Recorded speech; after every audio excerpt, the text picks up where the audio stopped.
ഇന്ന് നമ്മൾ പരിചയപ്പെടുന്നത് ഏവർക്കും സുപരിചിതയായ അതേസമയം അത്രയും പരിചയമില്ലാത്ത ജോവാന ഓഫ് ആർക്ക് എന്നുള്ള ഒരു യുവ രക്തസാക്ഷിയെയാണ്. 17-ാം വയസ്സിൽ ദൈവത്തിൻ്റെ പ്രത്യേക ഒരു നിർദ്ദേശം ലഭിച്ചിട്ട് രാജ്യത്തിൻ്റെ സേവനത്തിനു വേണ്ടി അവൾ തന്നെ സമർപ്പിച്ചു. 1 വർഷക്കാലം യുദ്ധത്തിൻ്റെ മുന്നണിയിൽ നിന്നുകൊണ്ട് പോരാടി. പിന്നീട് 1 വർഷക്കാലം ശത്രുവിൻ്റെ തടവിലാക്കപ്പെട്ടു. ധീര രക്തസാക്ഷിയായിട്ട് മരിക്കുകയാണ്. ഈ സാഹസിക യുവകന്യകയുടെ രക്തസാക്ഷിത്വ ജീവിതത്തിലേക്ക്, ധീര ജീവിതത്തിലേക്ക് ആ വിശുദ്ധയുടെ മാധ്യസ്ഥതയിലൂടെ തന്നെ നമുക്കിപ്പോൾ കടന്നു ചെല്ലാം.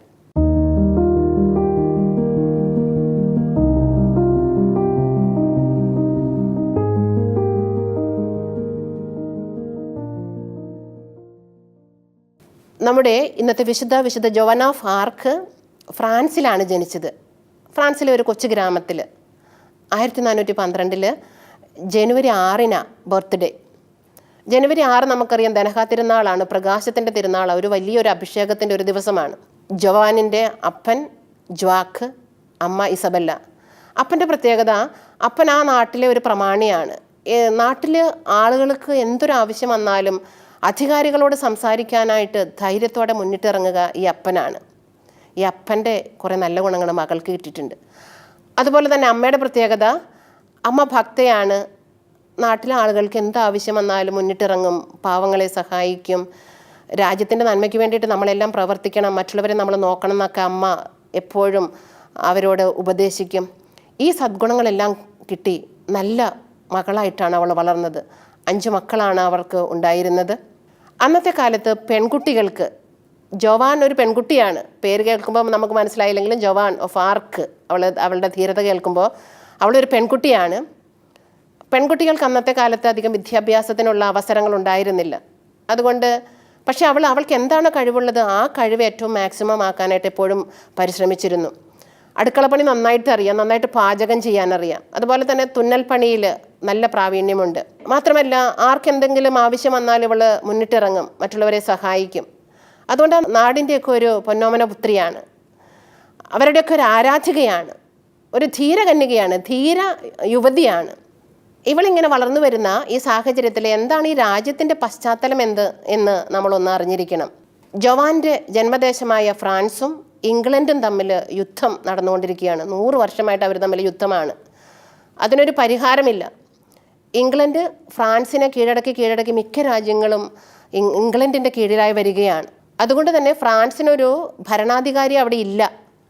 ഫ്രാൻസിൻ്റെ ഭരണാധികാരിയായിട്ട് നിൽക്കുന്ന അഡൾഫിന് ഭരണാധികാരി എന്ന് പറയാൻ തന്നെ പേടിയാണ്. അതുകൊണ്ട് അയാളും ഒളിവിലാണ് കൊട്ടാരത്തിൽ താമസിച്ചുകൊണ്ടിരിക്കുന്നത്. ഈ കാര്യങ്ങളെല്ലാം നമ്മുടെ കൊച്ച് ജോവാനും അറിയാം, കേട്ടിട്ടുണ്ട്.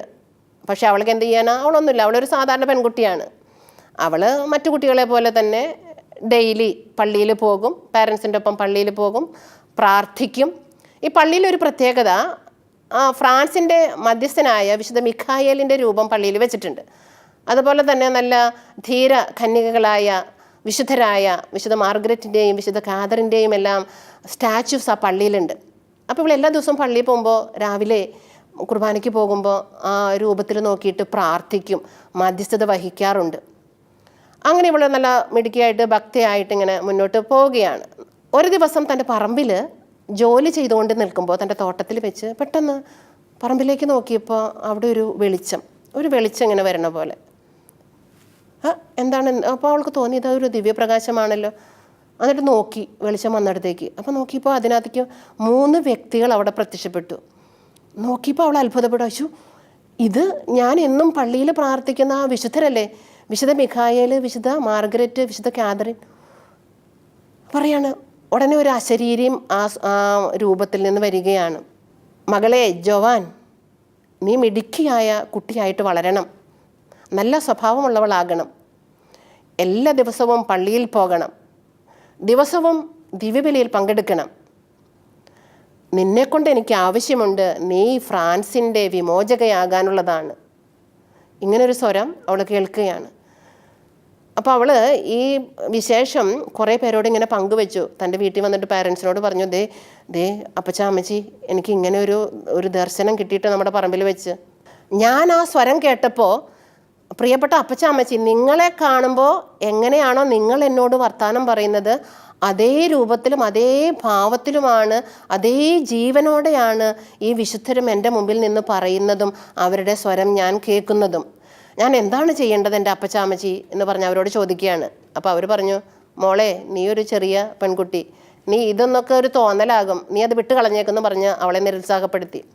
അവളും വിചാരിച്ചു, ശരിയാ, ഞാനൊരു ചെറിയ പെൺകുട്ടിയാണ്, ഞാൻ എന്താ ചെയ്യേണ്ടത്? അവൾ ദേവാലയത്തിൽ പോയി പ്രാർത്ഥിച്ചു, ഞാൻ എന്താ ചെയ്യേണ്ടത്? അപ്പോൾ അവളോട് പറഞ്ഞു, നീ പേടിക്കണ്ട. വീണ്ടും ഇവളുടെ പ്രത്യേകത, ഇവൾ 14 വയസ്സേ ഇപ്പോൾ ആയിട്ടുള്ളൂ. എങ്കിലും അവൾക്ക് ഇടയ്ക്കിടയ്ക്ക് ഇതുപോലെ ദൈവത്തിൻ്റെ ഓരോ സന്ദേശങ്ങൾ കിട്ടിക്കൊണ്ടിരിക്കുക. അവളോട് ആ സന്ദേശത്തിൽ വീണ്ടും പറയുകയാണ്, ഓരോ ദിവസങ്ങളിലായിട്ട് പറയുകയാണ്, നീ പേടിക്കണ്ട, ഞാൻ കൂടെയുണ്ട്, ഞങ്ങൾ കൂടെയുണ്ട്, നീ പേടിക്കണ്ട, ദൈവത്തിൻ്റെ സഹായം നിൻ്റെ കൂടെയുണ്ട്, നീ മുന്നോട്ട് പൊക്കോ. അങ്ങനെ അവൾ മുന്നോട്ട് പോയി. ഒരു കുറച്ച് ആഴ്ചകൾ കഴിഞ്ഞപ്പോഴാണ് അവർക്കൊരു ഉത്തരം കിട്ടിയത്. അവളോട് വീണ്ടും സന്ദേശമായിട്ട് പറഞ്ഞു, നിൻ്റെ അങ്കിൾ റോബർട്ട് താമസിക്കുന്ന വീടിൻ്റെ അവിടേക്ക് പോവുക, അവിടെയാണ് ഫ്രഞ്ചിൻ്റെ ക്യാമ്പ്, പട്ടാള ക്യാമ്പ്. അപ്പം നീ അങ്കിളിൻ്റെ വീട്ടിൽ പോയി താമസിച്ചാൽ ആ ക്യാമ്പിൽ നടക്കുന്ന പരിശീലനങ്ങൾ നിനക്ക് കാണാം, അതിൻ്റെ എങ്ങനെയാണ് അവർ യുദ്ധം ചെയ്തത് എന്ന് നിനക്ക് കാണാം, അത് കണ്ട് നീ പഠിക്കുക. നീ ക്യാമ്പിലേക്ക് ചെല്ലുക, ഞാൻ പറഞ്ഞയച്ചു, ദൈവിക സന്ദേശം നിനക്കുണ്ടെന്ന് പറഞ്ഞിട്ട് നീ ക്യാമ്പിലേക്ക് ചെന്നോളാൻ പറഞ്ഞിട്ട് അവളെ പറഞ്ഞയക്കുകയാണ്. അങ്ങനെ അവൾ അങ്കിളിൻ്റെ വീട്ടിൽ താമസിച്ച് ഫ്രഞ്ച് പട്ടാള ക്യാമ്പിലേക്ക് പോയിട്ട് പട്ടാളക്കാരോട് പറഞ്ഞ്, സൈനിക മേധാവിയോട് പറഞ്ഞ്, ഇന്ന സന്ദേശം കിട്ടിയിട്ടാണ് ഞാൻ വരുന്നതെന്ന്. ഇത്രയും പേര് ഫ്രാൻസിനെ നയിക്കാൻ നോക്കിയിട്ട് പറ്റണില്ല, എന്നിട്ട് നിനക്ക് പറ്റുമെന്ന് പറയണേ, ഇതൊക്കെ വെറുതെ ഒരു ബോധക്കേടാട്ടാ, നീ പിന്മാറാന്നല്ലെന്ന് പറഞ്ഞു. അപ്പോൾ ഉടനെ അവൾ പറഞ്ഞു, എന്നാൽ ഇപ്പോൾ ഞാനൊരു സന്ദേശം നിങ്ങളോട് ഇപ്പോൾ പറയാം സൈന്യാധിപ, അടുത്ത ആഴ്ച ഒരു യുദ്ധം ഈ രാജ്യത്ത് നടക്കും, അന്ന് നമ്മുടെ രാജ്യം തോൽക്കും. ഇത് കേട്ട് ഒരാഴ്ച കഴിഞ്ഞപ്പോൾ ഇവൾ പറഞ്ഞതുപോലെ ആ സന്ദേശം പോലെ തന്നെ ഇവരുടെ രാജ്യം ഈ സൈന്യം ചെയ്ത യുദ്ധം തോറ്റു. അപ്പോൾ ഈ സൈന്യാധിപന് തോന്നി, ഇവളിൽ ഒരു ദൈവിക ശക്തിയുണ്ട്, ഇവൾ പറയുന്നത് ശരിയാണ്. അപ്പോൾ ഇവളോട് പറഞ്ഞു, എന്താണ് വേണ്ടത്, എന്താ ചെയ്യേണ്ടത്? അപ്പോൾ ഇവൾ പറഞ്ഞു, എനിക്ക് അടുത്ത സന്ദേശമുണ്ട്, എന്നോട് പറഞ്ഞിരിക്കുന്ന ദൈവിക സന്ദേശം ഇതാണ്, ഞാൻ തന്നെ മുൻനിരയിൽ നിന്നുകൊണ്ട് ഫ്രാൻസിൻ്റെ സൈന്യത്തെ നയിച്ചുകൊണ്ട് ഫ്രാൻസിൻ്റെ രാജാവിനെ അഡോൾഫിനെ വാഴിക്കാനാണ് ദൈവത്തിൻ്റെ സന്ദേശം.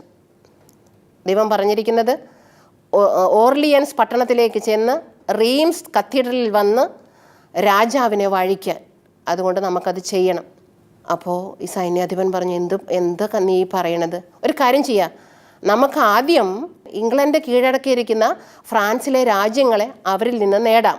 ഒരു കാര്യം ചെയ്യുക, ജോവാനെ, നിന്നെ ഞാൻ സൈന്യാധിപയാക്കുന്നു, നമുക്കെന്നാൽ പുറപ്പെടാം, ഇത് ദൈവത്തിൻ്റെ അരുളപ്പാടാണെങ്കിൽ നമുക്ക് പോകാം. ഉടനെ ജോവാൻ പടച്ചട്ട മേടിച്ചു. അവളൊരു പെൺകുട്ടിയാണ് ജോവാൻ.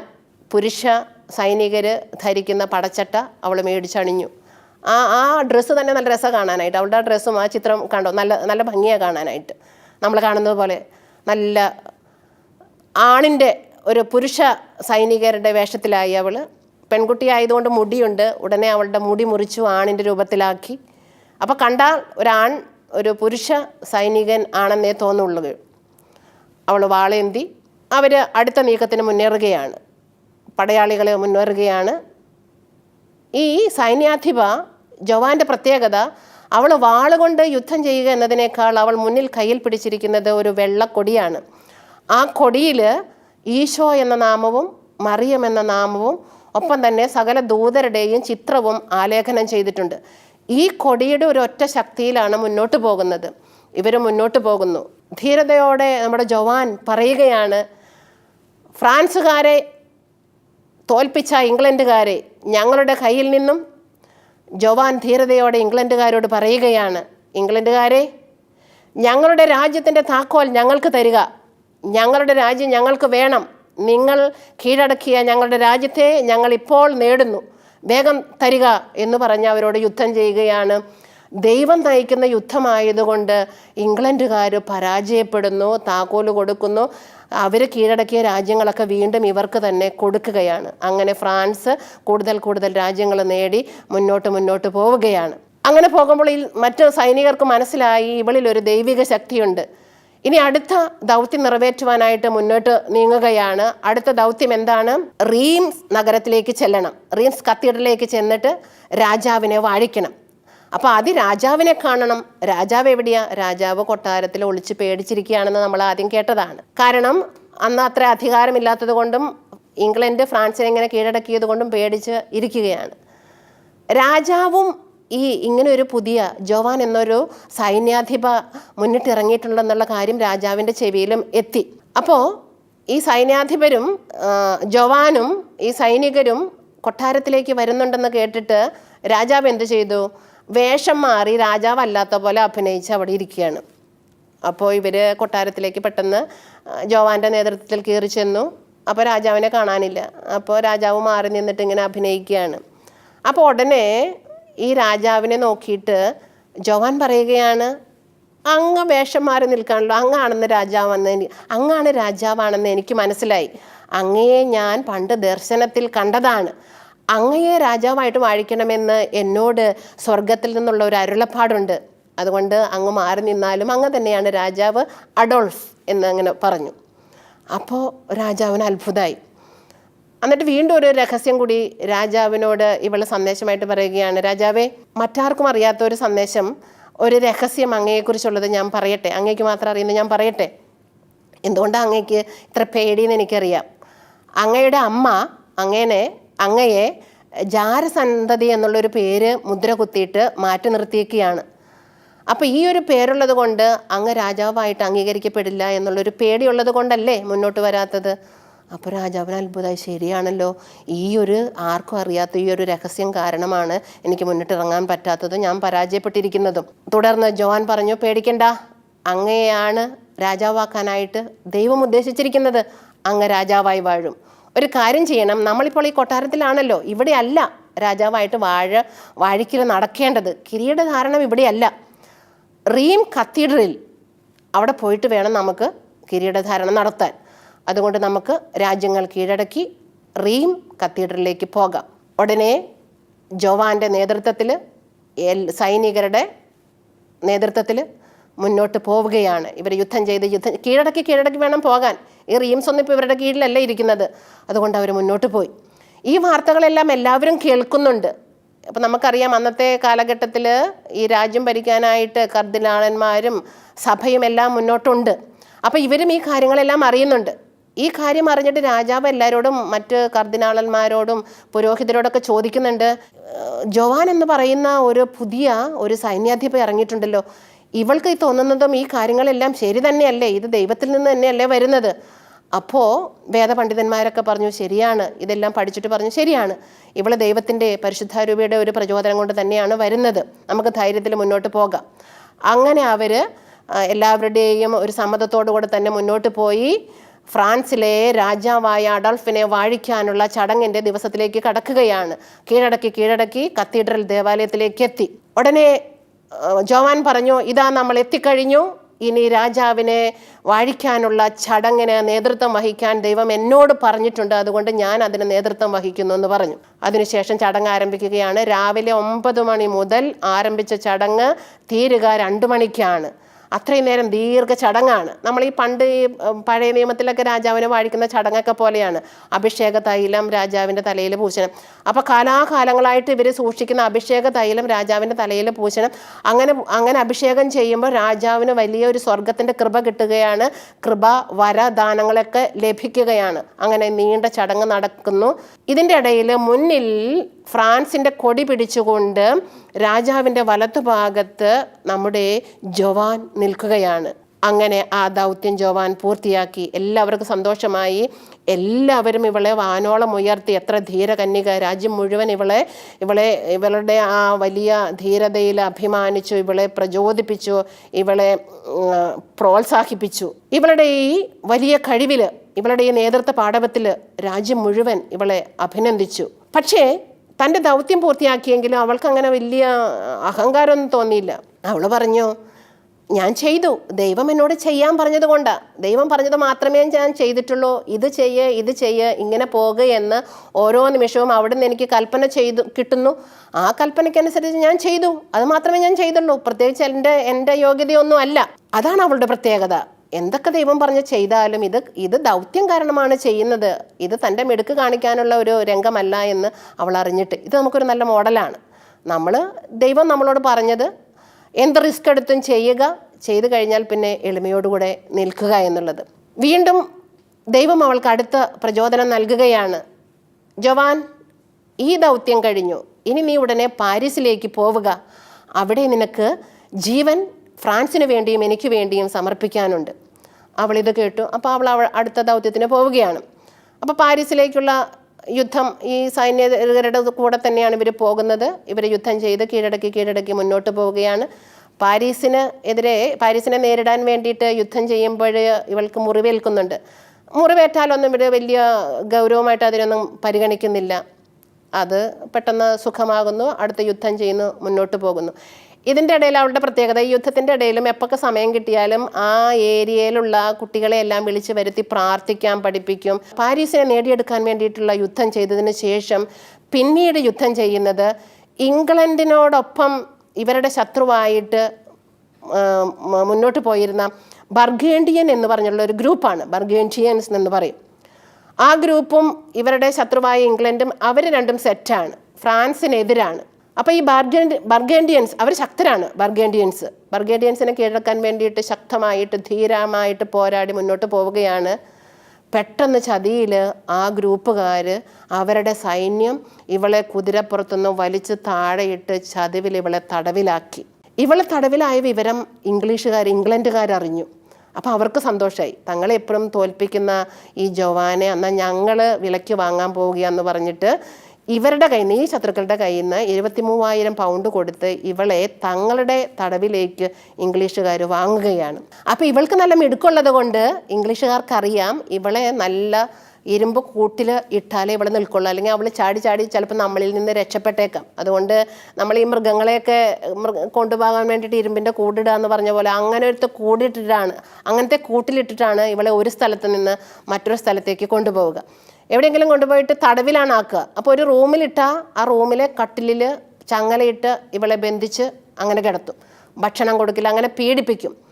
അങ്ങനെ പല തടവുകൾ മാറി ഇവളെ 1 കൊല്ലത്തോളം ഇവളെ അങ്ങനെ പീഡിപ്പിച്ച് തടവിലാക്കി നടന്നു.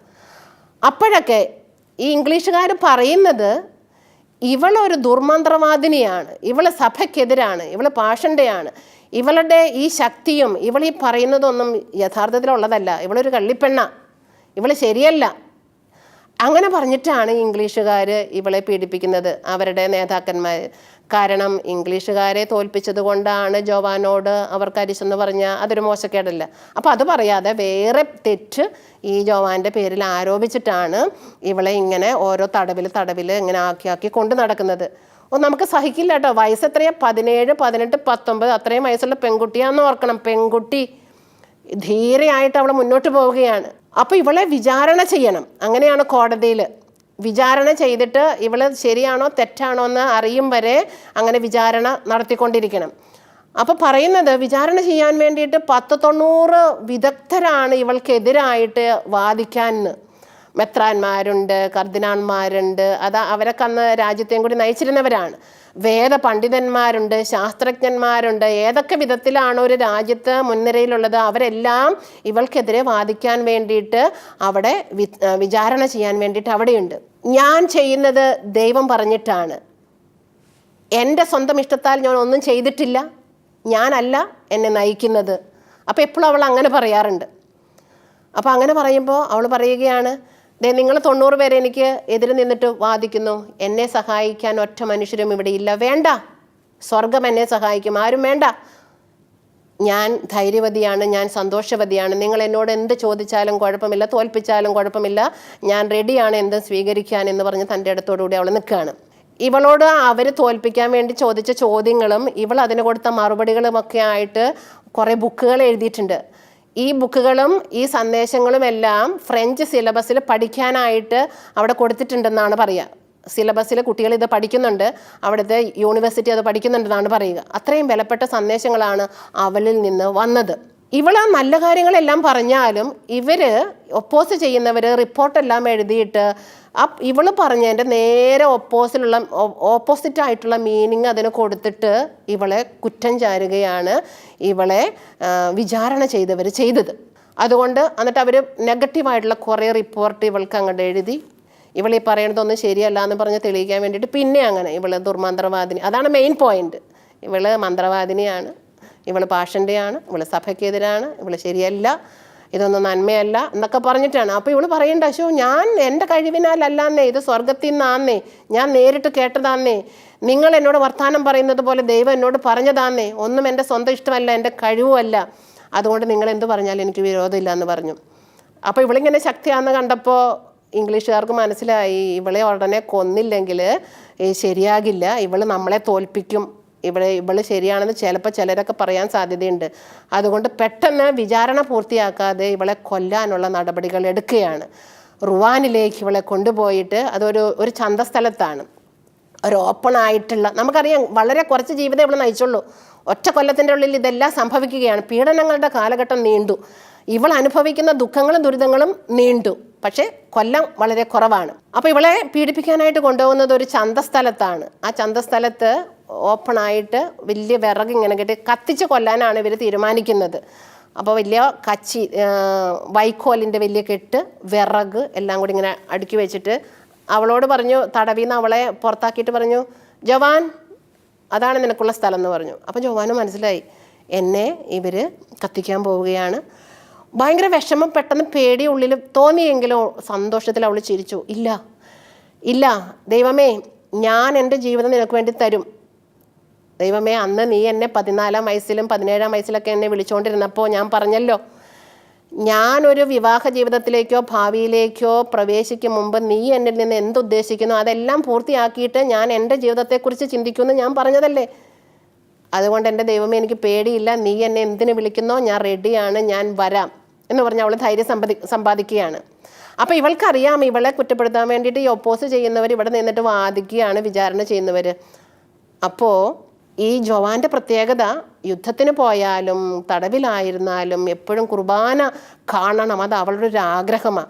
അപ്പോൾ അവൾ അവിടുത്തെയുള്ള പുരോഹിതരോടും മെത്രാന്മാരോടൊക്കെ പറയും, എനിക്ക് ദിവ്യബലി കാണാനും വിശുദ്ധ കുർബാന സ്വീകരിക്കുവാനുള്ള അവസരം എനിക്ക് ഉണ്ടാക്കി തരണം, അതില്ലാതെ എനിക്ക് പറ്റില്ല, അതാണ് എൻ്റെ ശക്തി, യുദ്ധത്തിനും നാടിനും വേണ്ടി ജീവൻ അർപ്പിക്കാനായിട്ട്.